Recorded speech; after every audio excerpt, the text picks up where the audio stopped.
When we say I love you, we usually don't think of why or what happened to make me feel that way in the first place. I mean, there's science behind this stuff. I'm Nick. Welcome to All Our Questions, where I search the internet for questions that we all want answers to, and I answer them.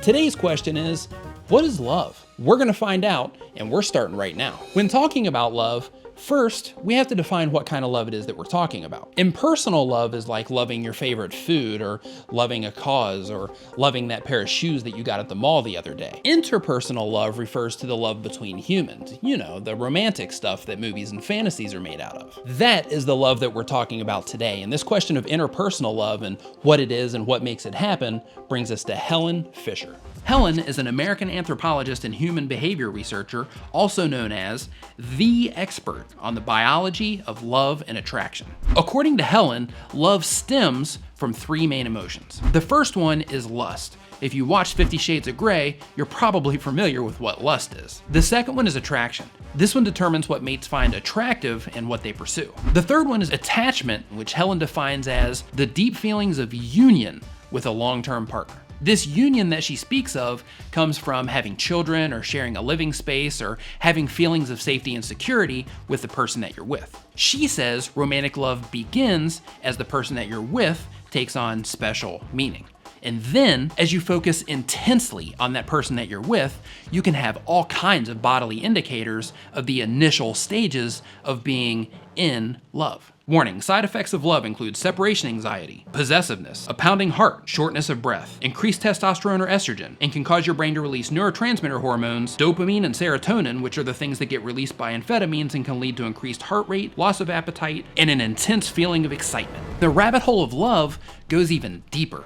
In 2006, Helen's MRI experiments proved that two areas of the brain become active when somebody's in love. The first is the ventral tegmental area, or the VTA. The VTA is part of the brain's reward system and is associated with cognition, motivation, orgasm, drug addiction, and intense emotions connected to love and psychiatric disorders.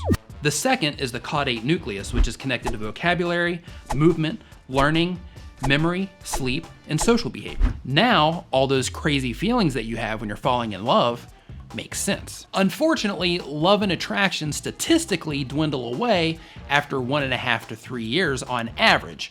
But luckily for the lovebirds watching this video, attachment can last your entire lifetime. Helen also mentions in her book, Why Him, Why Her, that people tend to choose partners with chemical makeups that complement their own. For example, a female with high estrogen levels is more likely to be attracted to a male with high testosterone levels, and vice versa.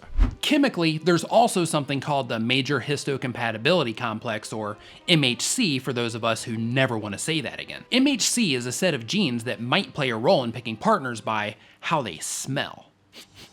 People rate the body odors of people with MHC genes that are different than their own as more attractive. According to Helen's research, psychology also plays a role in romantic love. We unconsciously develop a list of traits that we look for in an ideal partner that we construct during our childhood. That means that if we like how kind our mother is and we like how lighthearted our dad is when problems arise, we're more likely to add those to our list of traits that we look for in an ideal partner. You'll also be delighted to know that since romantic love has a strong chemical base, you can actually hack your love to keep it hotter than burning H2. Having new experiences with your partner, like going to a new city or going to a restaurant that you've never eaten at before, any kind of new experience like that can increase dopamine in both of your brains. Any kind of touching, like holding hands for example, can drive up oxytocin, which is known as the hormone of love, and is also associated with the long-lasting element of love, attachment. It's also very important to note that in order to make all of this love possible, you have to love yourself. Self-love, according to psychologist and social philosopher Erich Fromm,